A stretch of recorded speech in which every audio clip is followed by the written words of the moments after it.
Peace, everybody, peace. Welcome to another Trauma Tip Tuesday. These Tuesdays are coming too quickly for me, but you know what? I'm here for it. I love it. I have my Erica Badu thing going on today, and today's topic is going to be, why is it so hard to express how you feel? Now, keep in mind that this topic is geared towards childhood trauma survivors. So these tips that I'm going to be discussing are not generic to anyone or everyone. They are specific to childhood trauma survivors, because we typically have a hard time expressing our emotions and how we feel, and there's a reason for that. So if you're not aware of that, if you know that you struggle with expressing yourself and you are a survivor of childhood trauma and you kind of don't understand why, then you definitely want to tune into this video. I am Nazia Adiemi, and this is No More Trauma Consulting with another Trauma Tip Tuesday. Thank you all for joining. Thank you all for watching. Thank you for clicking like, subscribe, comment, and share. I really appreciate all the positive feedback. If you have any topic that you would like for me to speak about on one of our Trauma Tip Tuesdays, please feel free to email me at nomoretraumaconsulting@gmail.com, or you can inbox me on Facebook at No More Trauma Consulting, or you can DM me on Instagram at No More Trauma Consulting. Thank you so much for all the feedback, and let's get into today's topic. So again, why is it so hard to express how we feel? So typically when you have been in an environment where you were the victim at the time and now a survivor of childhood trauma, whether that was physical abuse, sexual abuse, emotional abuse, mental abuse, and even spiritual abuse. Some people tend to leave that out, but that's very valid, because a lot of people who grow up in spiritual homes, whether it's Christianity, Islam, Judaism, whatever it may be, sometimes you'll find people within those communities who abuse the religious tenets. They use the religious tenets to abuse people. And so it is very possible to endure spiritual abuse as a child. So we'll get further into that later on. However, if you have grown up or lived in these environments where this was typical, then 9 times out of 10, usually the tactic is taking your voice away, taking your power away. And sometimes, the premise is, as a child, you're being disrespectful if you have an opinion. You're being disrespectful if you voice that opinion. And so we are most times muted to being able to voice our opinions. Or if no one ever asked you how you felt about anything, if the adults in your life were just constantly making decisions for you with the intent of having your best interest in mind, but not understanding that you are a person, you are a human being, and you have thoughts and emotions and opinions and feelings. And when we don't ask our children how they feel about things, it tends to leave a stain on them to feel and to think that their opinion doesn't matter. So therefore they don't learn how to voice that opinion. They don't learn how to communicate how they are feeling. In addition to that, if you've been told or taught inadvertently or on purpose that your feelings don't matter, how you feel does not matter, then that also can teach you to not be able to voice your opinion. So as a childhood trauma survivor, part of your healing begins with learning how to express your feelings, learning how to articulate a thought, an emotion, a feeling, and communicate that to people that you are talking to, whether it's your family, whether it's your coworkers, whether it's your therapist, whether it's anyone that you're communicating with. As a survivor, this is a tool, or this is a skill that should have been developed when you were a child, but for whatever reason was not. And so now you have to learn how to do that again. And it can be very difficult because unfortunately, people see us as adults. And when you see a person as an adult, it's just certain things that they should know how to do. And so the expectation of being able to communicate is automatically placed on you, but you don't know how. And so even expressing to people, I don't know how, is in itself expressing how you feel. And so and a lot of times, it's a lot of reasons why. So let's get into those tips really quickly. Again, I wrote notes, and so if you see me looking down, I'm reading from my notes. Here's my little notebook, and so I'm reading from my little notes. Okay, so a lot of times people don't realize that they have what's called conflict phobia.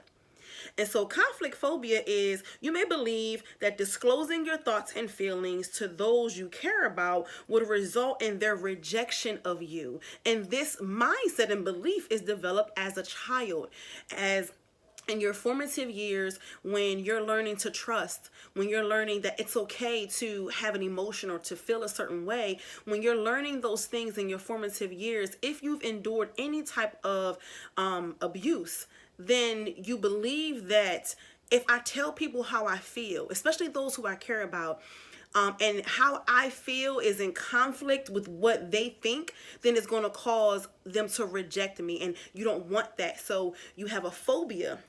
You build a phobia of conflict. So you keep your opinions to yourself because you don't want the conflict. So that's number one. Number two, emotional perfectionism. So you are afraid of being exposed as weak and vulnerable. You fear being belittled and or rejected for how you really feel. Again, all of these things that I'm going to be mentioning today are derived from anyone who has experienced childhood trauma. And if you are now a childhood trauma survivor, these things may resonate with you, and they can give you a key point as to why it is so difficult for you to express yourself. That was number two. Number three, fear of disapproval. You are so terrified by the thought of ending up alone, for those who are in relationships or whatever have you, that you would rather swallow your feelings and put away with and deal with some abuse than to take the chance of making anyone mad at you. So you would much rather deal with the abuse from others because you're so afraid of being alone. Because if you tell someone how you really feel, they may leave you. And that goes back to rejection and abandonment as a child. If it has been something that you have grown accustomed to for people to leave you, and you finally find someone that you love and you care about, and you don't want them to leave you, then a lot of times you'll mute yourself because I don't want to step on any toes. I don't want to make this person angry out of fear that they'll leave me. That is a very real thing. And then we go to the low self-esteem. I definitely dealt with that personally.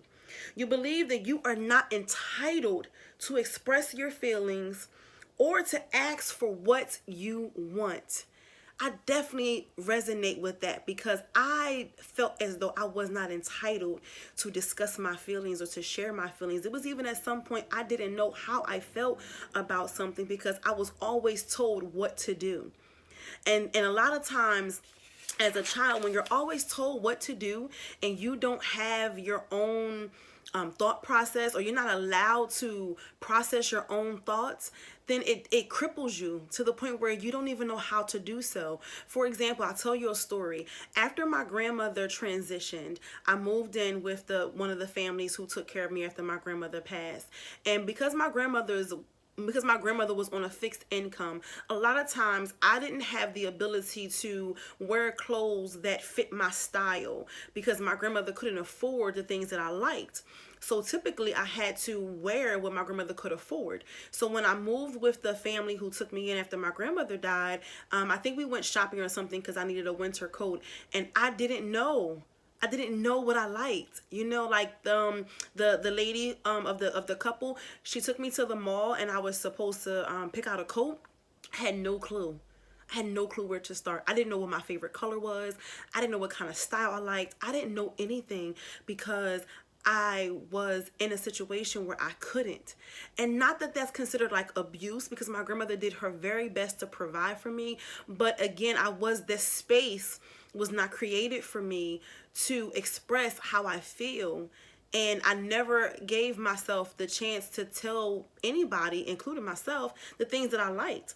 So I didn't know what I liked. So that's just a little example of when you have low self-esteem and you feel as though you're not entitled to anything, that you don't learn how to shape and form your likes and dislikes with different things because you just accept what's given to you. Okay, and one last thing, not something else, is that we develop this mind process where people that we care about should know what we're thinking, and it's called like mind reading, of course. So when you're afraid to express yourself, you sometimes, if you have this inability, you think that the people that you care about should automatically just know. You shouldn't have to say anything. So it says, you believe that others should know how you feel and what you need, although you have not disclosed what you needed, therefore becoming resentful because people do not appear to care about your feelings or needs. And that's how we end up interpreting when people don't automatically know what we're thinking, or that something is bothering us, or what we need. We tend to believe that you don't really care about me, because if you cared about me, then you will automatically know. Again, these are all trauma responses. Okay? Talking about your feelings is not an easy thing. Doing so means putting yourself in a vulnerable situation that you don't necessarily want to be in. Sometimes we don't want to be in, we don't want to be vulnerable. And because a space was never created for us to talk about our feelings freely, and sometimes we're looked at as being weak because we have an emotion about something. And so we don't know how to do that. So this is the reasons why it's so hard to talk about how you feel.